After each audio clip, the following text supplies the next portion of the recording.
Bom dia, meu querido irmão, minha querida irmã. Nós vamos continuar nosso estudo sobre o livro de Apocalipse e hoje nós vamos chegar no centro do livro. Hoje nós vamos chegar naquele momento crucial, aquele momento climático, né? Aquele clímax do livro do Apocalipse. E vamos fazer uma rápida recordação de como é que nós caminhamos até aqui. Vamos pedir ao Senhor que nos abençoe no estudo da sua palavra. E eu quero lhe convidar para a nossa Escola Bíblica Dominical, você ter a sua Bíblia na sua mão. Convida os seus queridos. Se você quiser compartilhar esse vídeo com alguém, você vai abençoar a vida das pessoas.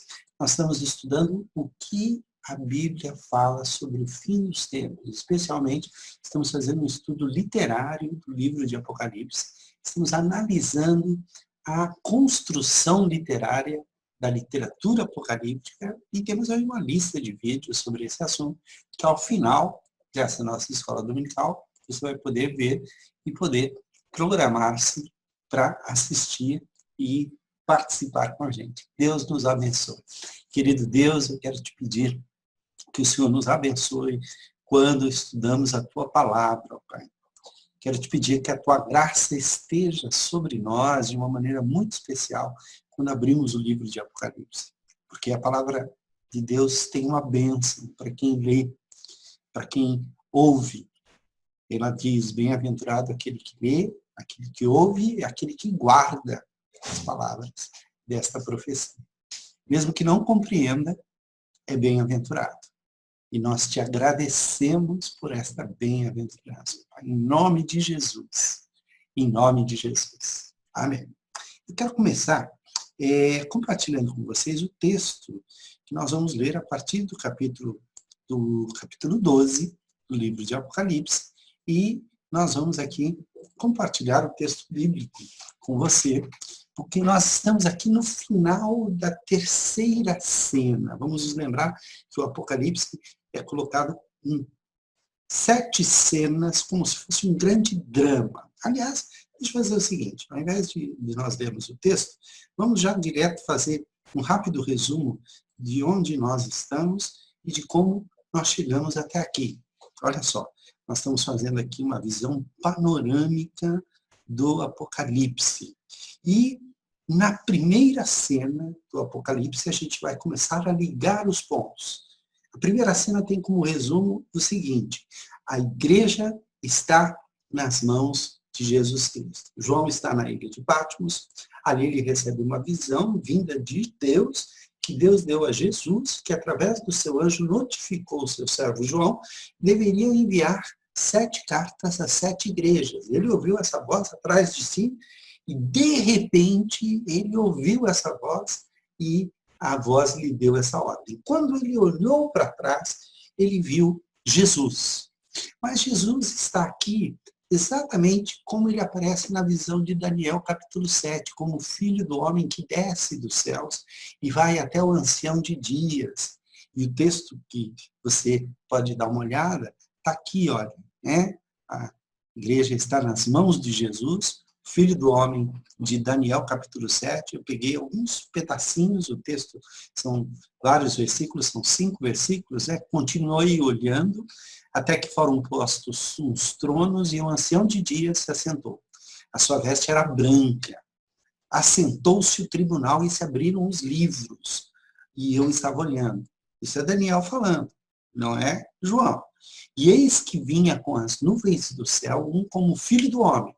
Foi-lhe dado domínio e glória e o reino para todos os povos. Então, a visão que João teve o remete aos tempos do livro de Daniel, quando o povo estava no exílio, e principalmente o livro de Daniel, a segunda parte, ele vai falar dos sofrimentos do povo de Israel quando estava entre as nações, de como eles passaram das mãos dos babilônios para as mãos dos medos e dos persas, depois um grupo voltou, mas eles estavam depois nas mãos dos gregos e dos macedônios, Alexandre o Grande, os seus generais que o sucederam, e principalmente o livro de Daniel profetiza aquele tempo terrível dos macabeus, quando os filhos de Deus, os filhos de Israel, foram perseguidos por todos os lados. Então, notem, Daniel está sendo ligado aos tempos do apóstolo João.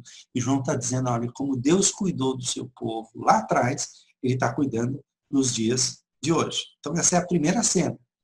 A segunda cena, João é convidado, abre-se uma porta no céu, e ele é convidado a subir ao céu e conhecer o trono do universo. Lá embaixo ele vê a igreja, mas no meio da igreja ele vê Jesus. Então a igreja está guardada por Jesus. Mas e o mundo? E o restante? Quem é que manda? Perdeu o controle? Deus está? Não. Abre-se uma porta no céu e ele é convidado a entrar na presença de Deus. E quando ele chega lá, ele vê o trono, o mesmo trono de Daniel, capítulo 7. E no trono está alguém sentado, que a gente logo conclui que é Deus, porque o seu rosto, as suas vestes, o brilho, o alicerce do trono é feito de pedras preciosas, há um mar de vidro. O trono está cercado por criaturas de todos os tipos, e a gente vê ali representado, né, ao redor do trono, a igreja, que são os 24 anciãos, tanto a igreja do Antigo Testamento quanto do Novo, os anjos, os querubins, que tem cara de leão, que tem cara de boi, que tem cara de águia, que tem cara de animal, está tudo lá atrás, você pode rever. E a natureza inteira é representada. Então, quem é que está no centro do universo? Então, o livro é apresentado e João chora muito, porque ninguém pode abrir o livro está selado, e selado por Deus. Mas aparece um cordeiro, que é o leão da tribo de Judá, que morreu, que pode abrir o livro, e ele vai abrir os 7 selos. Ao abrir, cada selo que ele abre desencadeia algo que tem a ver com o fim dos tempos. O primeiro selo é o primeiro cavaleiro do Apocalipse, que sai vencendo para vencer, que é o Senhor Jesus Cristo. O segundo selo é o segundo cavaleiro, o terceiro cavaleiro, o quarto cavaleiro. Cada selo é aberto e um mistério é revelado.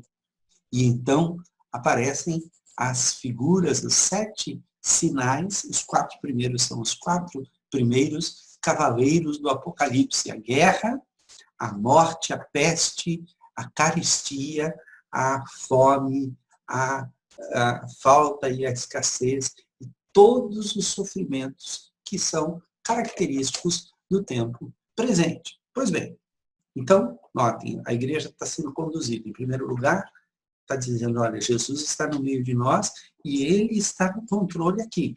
Mas ele não está no controle só aqui, ele está no controle do universo.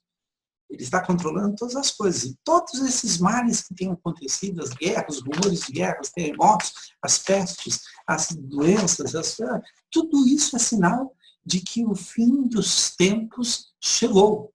O fim dos tempos começa com o irromper de Cristo na história.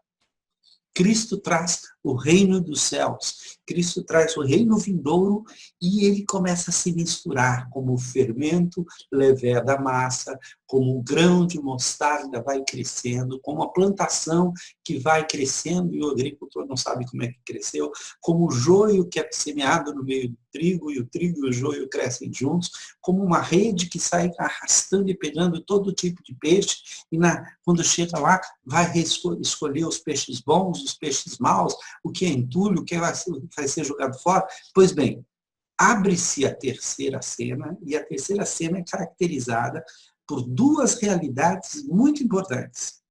Aquele que está sentado no trono ouve as orações dos seus filhos. A igreja que está na terra está clamando àquele que está sentado no trono, e as orações dos santos estão nas mãos do anjo que junta com a brasa do altar e incenso, e aquilo sobe à presença de Deus. Deus ouve a oração do seu povo e Deus manda joga para a terra, quer dizer, responde às orações. 7 anjos se apresentam e esses 7 anjos trazem 7 trombetas. Essas 7 trombetas avisam o mundo das coisas que vão acontecer. E essas coisas que acontecem são muito parecidas com as pragas do Egito. Então, olha que interessante. Na primeira cena, remete-se a Daniel no tempo em que o povo estava perdido entre as nações e sofrendo por causa disso.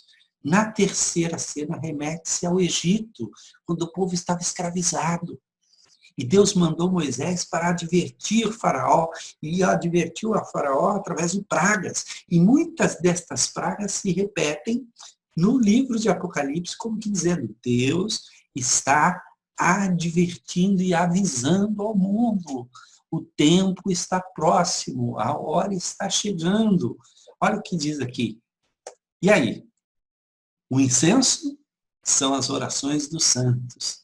E Deus as está ouvindo. Mas, ao mesmo tempo, os anjos são as trombetas. E aí toca cada uma das trombetas, e a cada trombeta que se toca, alguma coisa acontece a uma terça parte do mar, a uma terça parte dos rios, a uma terça parte da terra, a uma terça parte das plantas, a uma terça parte dos homens. Surgem seres monstruosos que estão como demônios perturbando a vida daqueles, mas não têm o poder de tocar nos filhos de Deus. Então, percebam, a igreja devia estar ouvindo isso. Meu Deus, Deus está cuidando da gente. Deus está no controle. Que maravilha, essas coisas que estão acontecendo são advertências. E aí nós vamos pregar o evangelho para as pessoas ouvirem. E aí nós chegamos na quarta cena. Esta cena que tem a história da salvação. Vai do Apocalipse 12 até o Apocalipse 15, versículo 4. E estas cenas apresentam 7 visões do conflito cósmico que está acontecendo. Pois bem, é aqui que nós vamos dar uma paradinha e vamos ler o texto. Vamos ler aquilo que a Bíblia fala sobre essas coisas. Vamos começar a ver, né, que no final do capítulo 11, nós temos a 7ª trombeta, o 7º anjo tocou a trombeta, lembram dos 7 anjos? E houve no céu grandes vozes dizendo, o reino do mundo se tornou do nosso Senhor. Isso aqui é a base do Messias de Handel. O reino deste mundo já se tornou, já passou a ser de nosso Senhor e de seu Cristo, e ele reinará para sempre. Isso aqui é aquela cena do Messias de Handel, que é maravilhosa, que tem o aleluia, né? E os 24 anciãos que se encontram sentados no trono. Então nós temos aqui a 7ª trombeta, fala do fim da história. Ué, mas então acabou? Não, não acabou. Sabe por que não acabou? Porque ele parou aqui e falou, bom, antes de eu contar como é que vai ser o fim da história, vamos entender a história? Eu vou mostrar a história inteira. E aí, olha só, no capítulo 12, aqui está o finalzinho, né? Abriu-se então o santuário de Deus, que se acha no céu, e foi vista a Arca da Aliança. Todo mundo acha que a arca se perdeu, não, ela está guardada, a aliança de Deus está guardada junto ao trono, no seu santuário. E sobrevieram relâmpagos, vozes, trovões, terremoto e grande saraivada para dar fim ao mundo. Mas antes de contar como é que é o fim do mundo, o Apocalipse nos conta a história. E aí é como se a cena voltasse. E aí, então, olha só, viu-se grande sinal no céu. A saber, uma mulher vestida de sol, com a lua debaixo dos pés, e uma coroa de 12 estrelas na cabeça, que, achando-se grávida, grita com as dores de parto, sofrendo tormentos para dar à luz. Interessante esses 2 versículos aqui. Vocês vão perceber que esses 2 versículos aqui é um resumo da história do povo de Deus esperando o Messias. Guarda isso. Se você tiver com a sua Bíblia aberta, marca aí, deixa marcado que nós vamos voltar a isso. Viu-se também outro sinal no céu. E eis um dragão, grande, vermelho, com 7 cabeças, 10 chifres, e nas cabeças 7 diademas. Esse dragão aqui reúne o que há de pior na história bíblica. Reúne o crocodilo do Egito, a quem as crianças do Egito foram jogadas. Reúne os animais representados em Daniel, que representam os grandes impérios da terra. Ele é um dragão de 7 cabeças, e ele já não é mais... Porque, vamos pensar aqui, num crocodilo. um crocodilo. Imagina um crocodilo com asas. Já ficou mais parecido com um dragão, não ficou? Agora imagine que esse crocodilo começa a aumentar o número de suas cabeças, como se ele fosse se tornando cada vez mais poderoso. Este dragão, que na verdade lá na frente, aqui um pouquinho para frente, olha só, mais um pouquinho para frente, está aqui, olha, houve peleja no céu, Miguel e seus anjos pelejaram contra o dragão, também pelejaram o dragão e os seus anjos, todavia não se prevaleceram, nem se achou o lugar deles. E foi expulso o grande dragão, a antiga serpente. Olha só, antes do crocodilo, imagina uma serpente. Imagina que essa serpente cresce e fica cheia de escamas. Imagina que essa serpente cria pernas, como o crocodilo, ela vira um crocodilo. Cria asas, virou um dragão. Então, a antiga serpente agora é dragão, que se chama Diabo e Satanás. Então, não tem dúvida do que é que, nos versículos aqui iniciais, olha aqui, está se falando. A sua cauda arrasta a terça parte das estrelas do céu. Estrelas podem ser anjos, pode ser uma representação também para as nações. Então, mostra que algumas nações vão devorando as nações à medida em que crescem.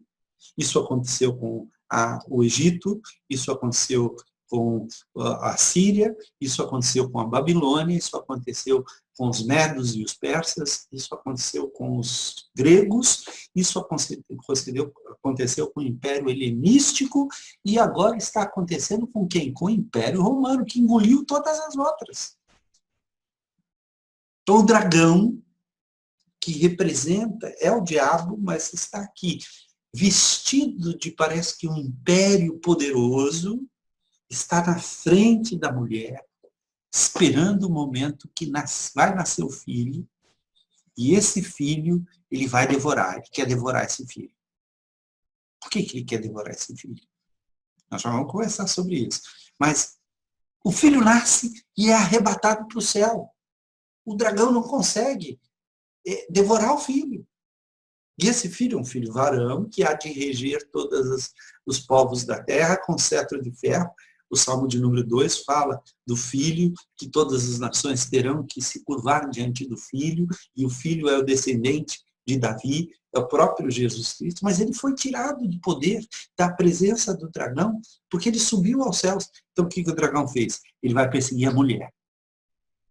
Ele vai perseguir a mulher. Olha o que diz aqui, né? O dragão se deteve em frente da mulher que estava para dar à luz, a fim de lhe devorar o filho quando nascesse.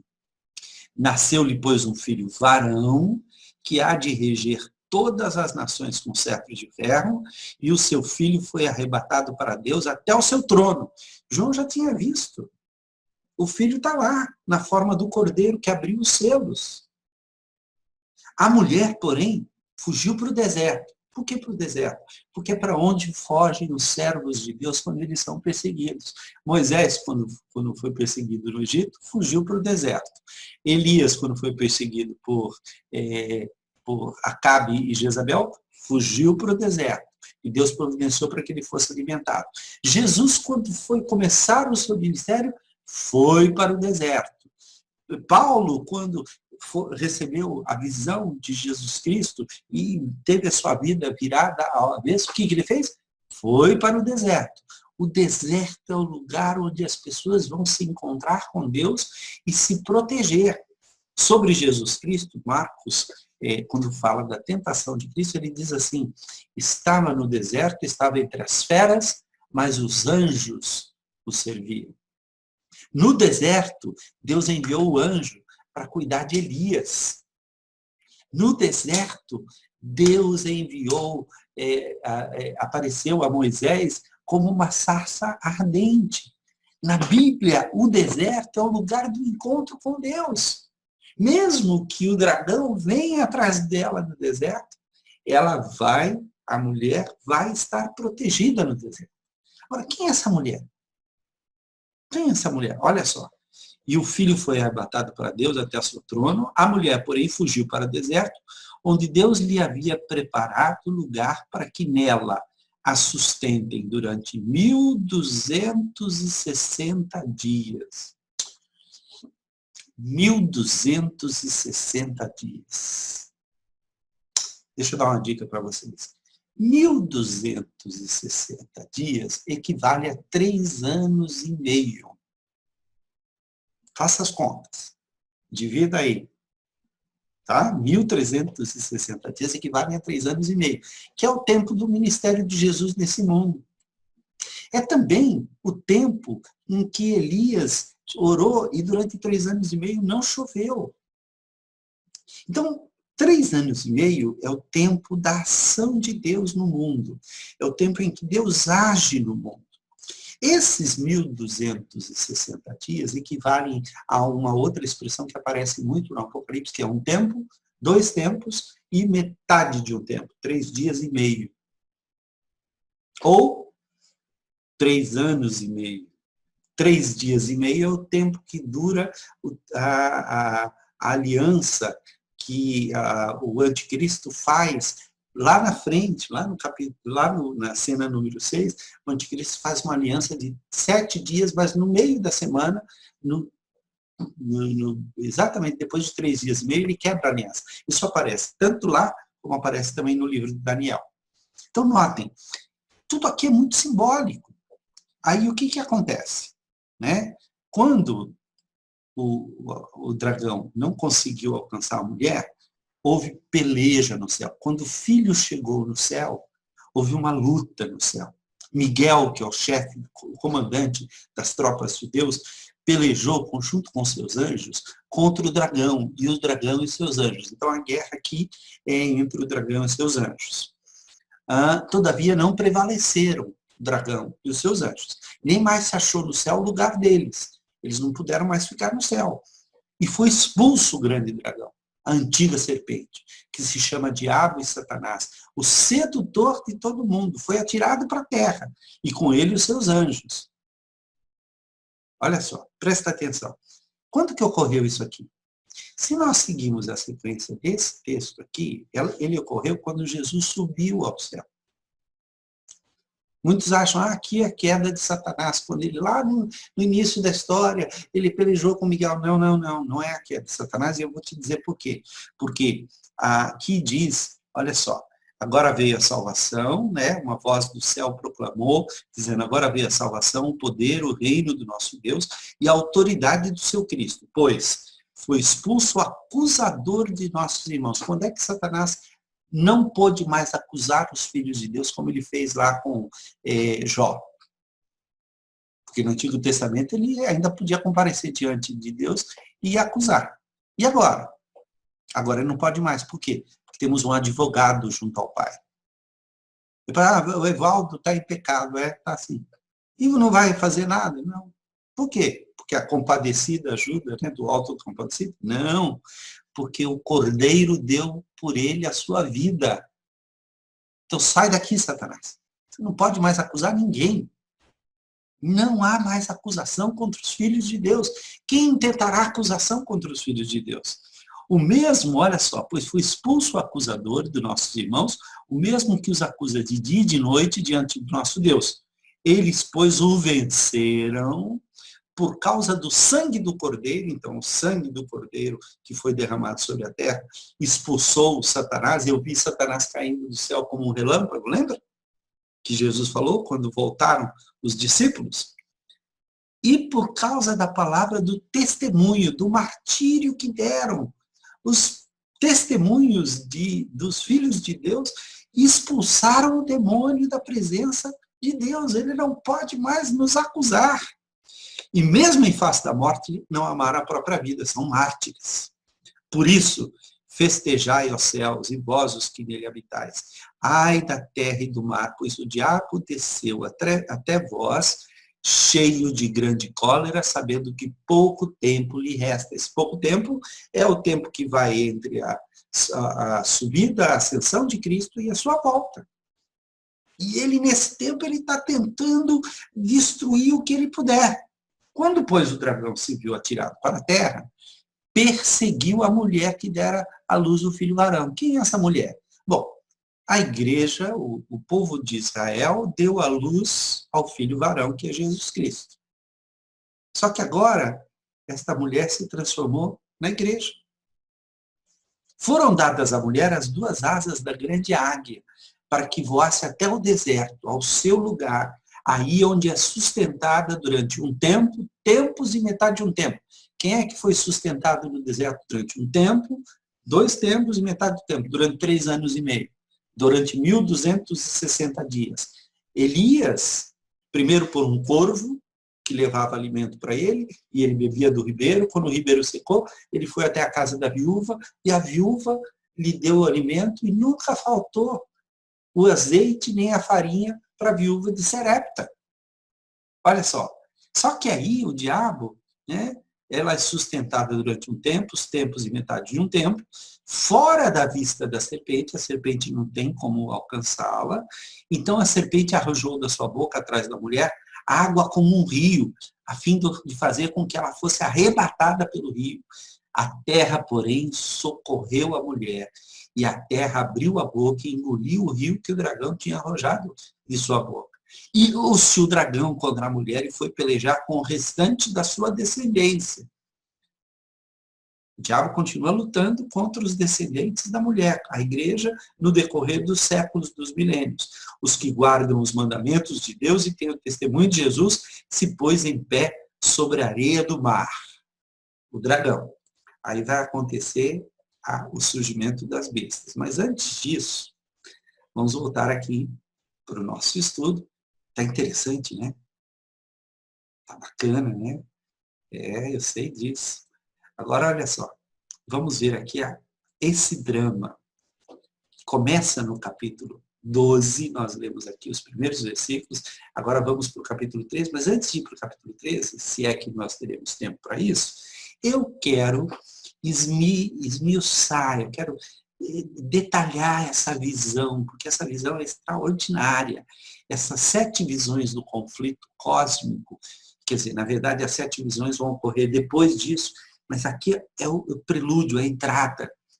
Apresentam-se os personagens do drama, apresenta-se o enredo total da história, apresentam-se os cenários onde a história vai ocorrer. Essa é a história da salvação. E essa história, pensa comigo da seguinte forma. João estava na ilha de Patmos, ele não via além do mar, de repente, numa visão, Deus lhe mostrou a igreja que estava na Ásia Menor e mostrou todas as igrejas de todas as épocas, de todos os tempos. E aí Deus chama ele lá para cima, para o céu, de onde ele tem uma visão maior, ele vê o trono. Ele não somente vê o trono, mas vê Deus advertindo e avisando, como ele fez no Antigo Testamento, dos profetas. Ele sempre avisou, tendo Deus outrora falado, muitas vezes, de muitas maneiras, aos pais, pelos profetas. Nestes últimos dias nos falou pelo Filho.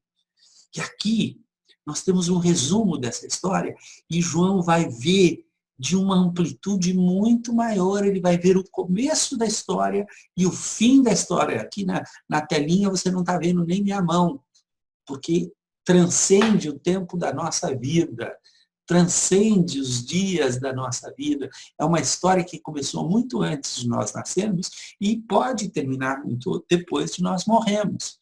Um dragão, nós já vimos que esse dragão é a junção da serpente que vai se desenvolvendo, transforma-se num crocodilo no Egito, transforma-se num animal monstruoso na época de Daniel, e lá no Apocalipse, quando o governo de Roma está tomando conta de tudo, se transformou num ser monstruoso, com 7 cabeças, com 10 chifres, um ser que arrasta as estrelas, arrasta os países, é um monstro.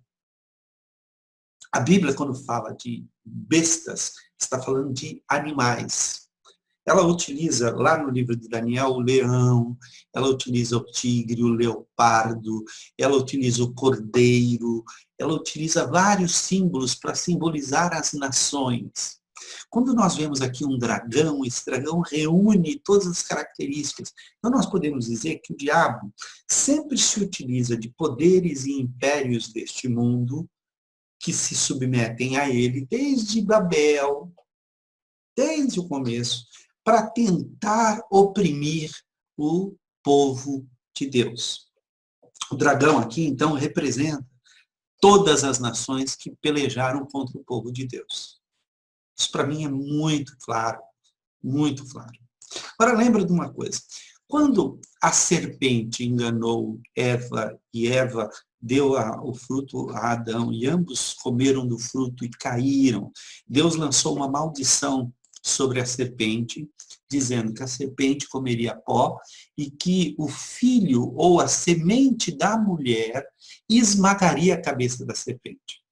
Desde então, a serpente tem tentado destruir o nascimento de crianças. Por que ela não quer o nascimento de crianças? Porque uma dessas crianças, lá desde o Éden, pode ser o Messias, que vai esmagar a cabeça dele.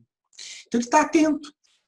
Quando nasceu o primeiro filho de Eva, que foi Caim, ele ficou atento. Quem é? Será que é esse? Nasce o segundo, e aí os dois vão fazer sacrifício, mas o segundo filho, que é Abel, ele é aceito por Deus, enquanto que o primeiro é rejeitado. Então, o diabo fala, bom, aquele ali não é, talvez seja esse. Então, o que ele faz? O que ele sempre fez. Jesus diz, vós sois assassinos, porque o seu pai, o vosso pai, o diabo, é assassino desde o princípio. Foi ele quem matou Abel. O que o diabo fez? Ele incitou o irmão para matar o próprio irmão. O que ele estava fazendo com os judeus? Ele estava incitando os judeus para matarem o seu irmão. Já notaram que sempre que vai acontecer alguma coisa na história da salvação, a história começa com o nascimento de uma criança? Ou com a dificuldade de uma criança nascer? Nasceu Abel, Caim e Abel, Caim matou Abel. Depois, você tem aquele episódio muito estranho no capítulo 6 de Gênesis, em que parece que a genética humana se deforma e Deus é preciso mandar o dilúvio para renovar a terra. Depois disso, no capítulo 12 de Gênesis, quando Deus chama Abraão, Abraão é casado com uma mulher que é estéril, não consegue ter filho. Mas Deus quebra a esterilidade dela aos 90 anos, quando ela dá à luz a um filho.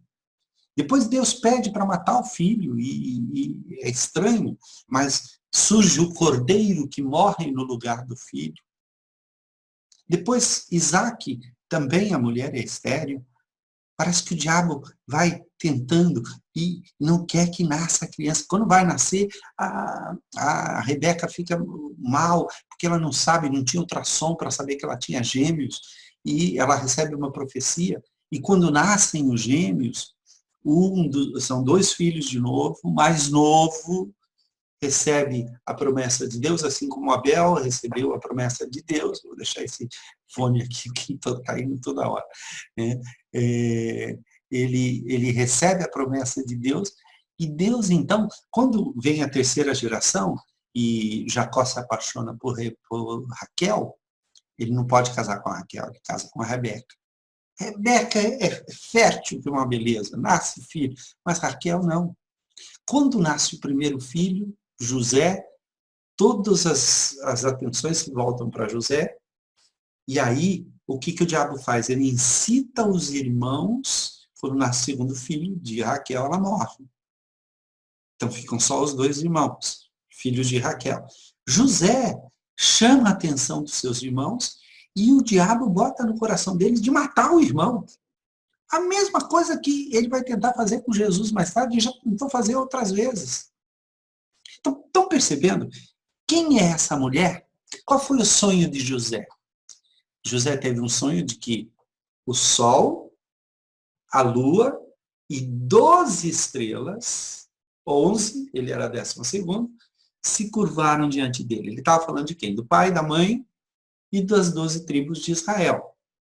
A mulher é vestida de sol, com a lua debaixo do céu, dos pés, e uma coroa de 12 estrelas na cabeça. Essa mulher é o povo de Israel, ela está grávida.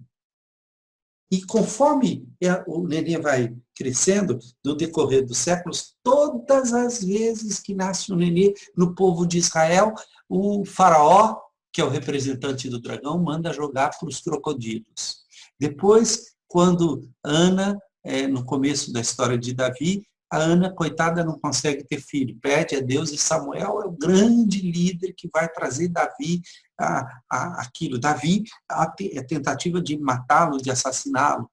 Depois, os filhos de Israel têm um momento em que o reino se divide e o rei Josafá, se eu não me engano, não, rei Ezequias. Rei Ezequias faz uma aliança com Acabe e Jezabel, e o filho de Ezequias se casa com a filha de Acabe, chamada Atalia.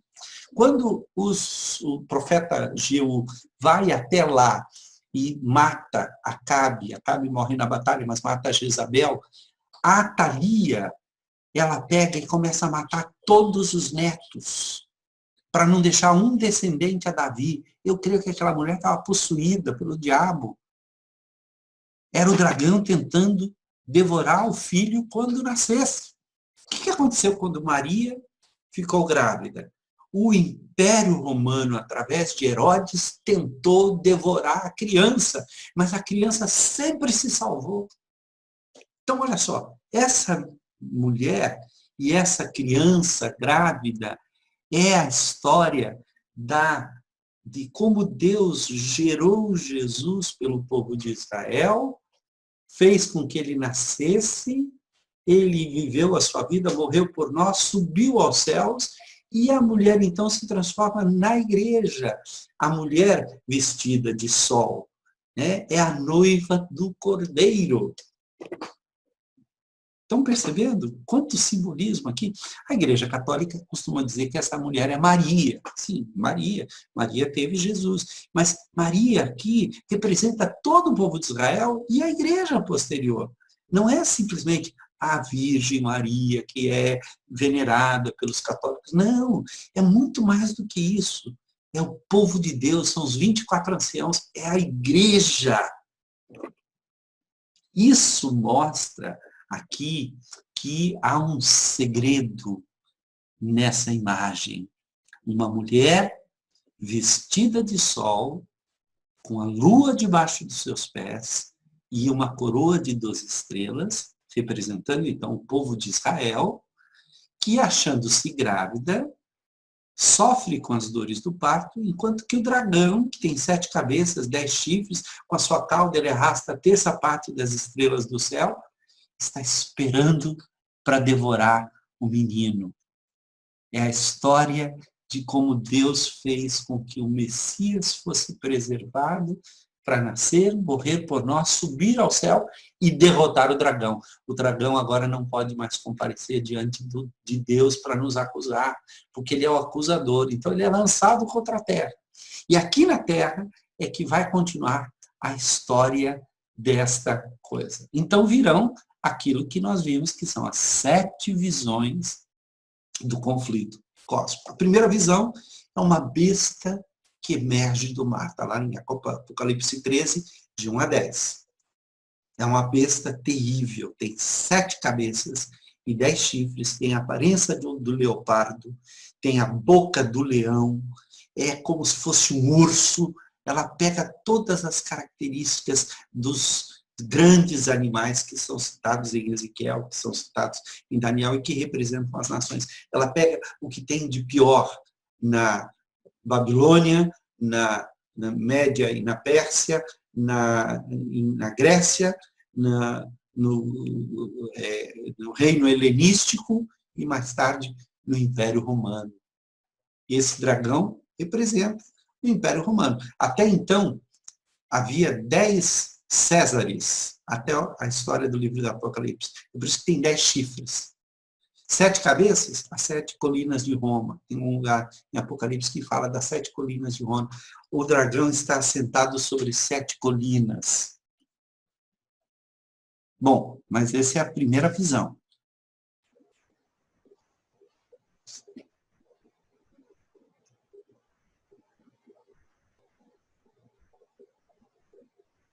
Pois bem, nós tivemos um pequeno... parou aqui, travou, mas eu continuo aqui. Nós estávamos aqui vendo a primeira visão, a besta que emerge do mar, e já falamos tudo aquilo que ela representa. Vamos ver, então, agora a segunda visão, que mostra o conflito cósmico. né?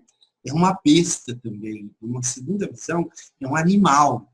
Só que esse animal não emerge do mar. O mar representa nações, povos, línguas, no Apocalipse. Não vem do povo, não é uma nação, mas vem da terra.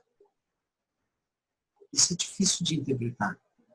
Vem da terra. E é interessante porque ele tem a aparência do cordeiro. Então ele parece ser o cordeiro. E pode ser que alguns se enganem e dizem, é o cordeiro. Mas esse cordeiro fala com autoridade, mas a autoridade do dragão. Este cordeiro é uma imitação do cordeiro de Deus, que é, na verdade, o dragão, o lobo em pele de cordeiro.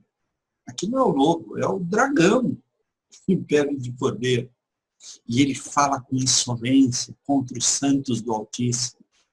Depois nós vamos ver isso com mais calma. Então, esta besta, este animal que sobe da terra, ele quer se colocar no lugar do cordeiro. Por isso ele parece o cordeiro, mas ele não é o cordeiro que morreu e que ressuscitou. Este cordeiro é o cordeiro que fala da parte do dragão. E é interessante porque quando a primeira besta é destruída, ela morre, a segunda besta faz uma imagem da primeira besta e faz com que ela fale, que ela realize milagres. Nós vamos ler isso com calma. Né? Aí vem a terceira visão.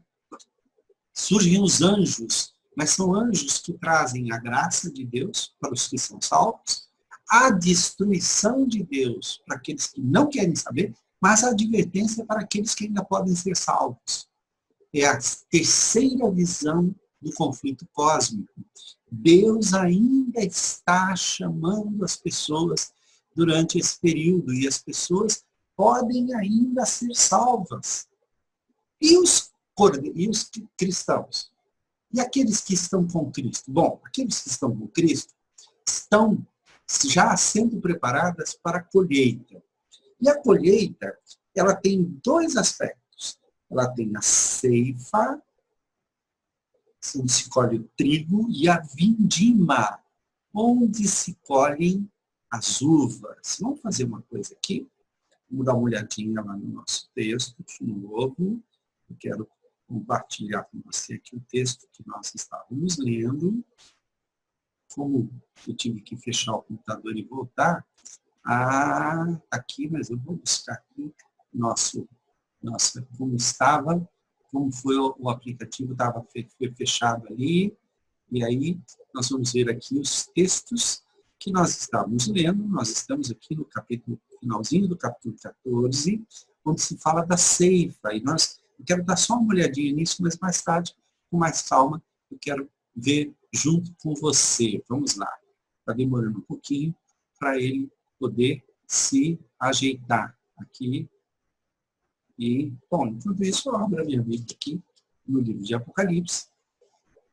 Já abriu, né? Viu que eu ia fazer aqui. Nós estamos aqui no capítulo 14 do Apocalipse. Capítulo 14 do Apocalipse. Né?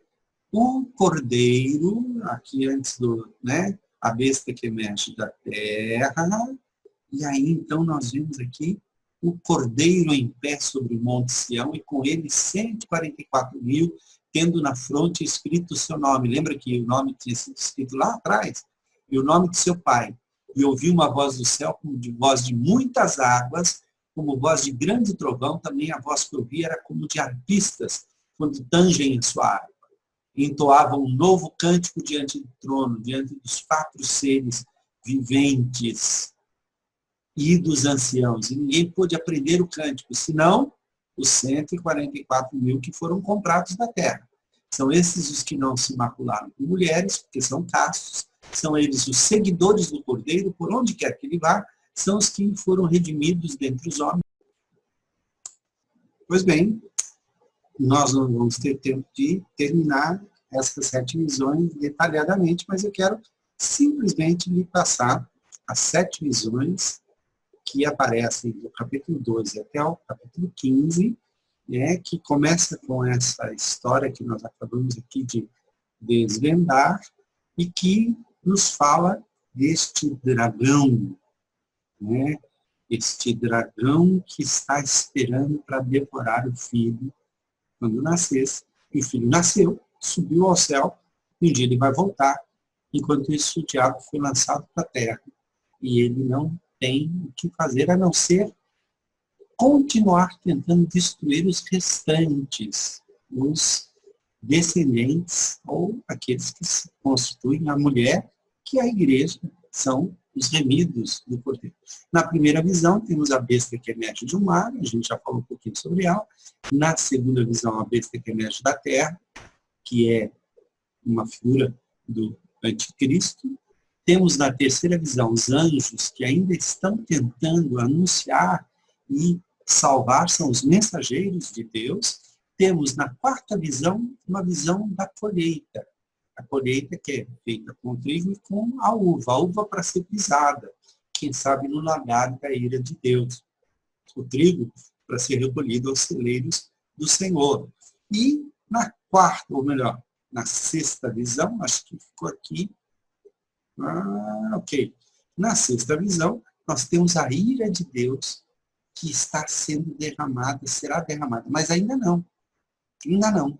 É apenas uma antevisão. Aparecem os 7 anjos, o único versículo, 7 anjos carregando as últimas 7 taças da ira de Deus. Está sendo guardada ainda. E aí, depois que essa ira for derramada, virá a sexta, ou melhor, a sétima e a última visão deste conflito, que é a canção da vitória. É o cântico dos eleitos. Após a destruição de tudo, após a ira de Deus destruir todas as coisas, sobrarão apenas os cordeiros, o cordeiro e os seus seguidores, que cantarão o cântico de Moisés. Eles estavam de pé, perto do mar de vidro, e tocavam as harpas que Deus lhes tinha dado. Cantavam a canção de Moisés, servo de Deus. E a canção do cordeiro. Eles cantavam assim. Bom, a gente não sabe dizer qual é a melodia, né? Mas essa melodia dos Vencedores por Cristo é maravilhosa e nos mostra justamente o que pode ser. Eu acho que vai ser mais extraordinário do que isso. Então, vamos ouvir, de fato, a melodia do Rei das Nações. Todas as nações virão e adorarão diante de ti, pois os teus atos de justiça se fizeram manifestos.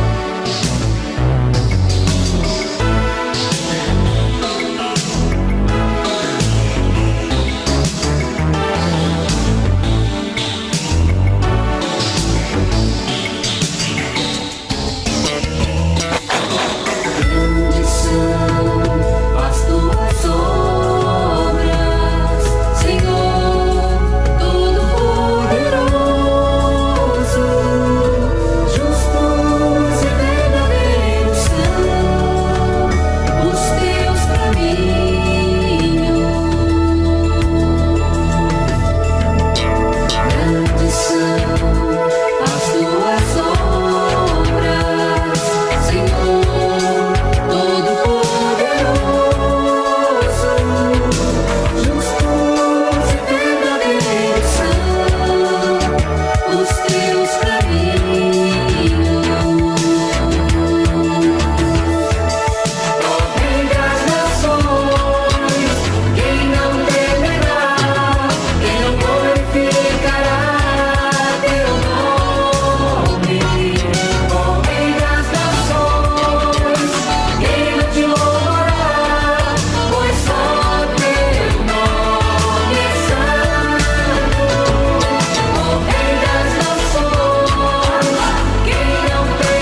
Pois bem, que Deus abençoe a sua vida e até daqui a pouquinho no nosso culto de louvor e adoração às 11 horas, que será transmitido por esses mesmos canais, é nosso culto matutino da família da Luz no Mundo. E você é nosso convidado, nossa convidada, para estar com a gente e participar deste momento abençoador.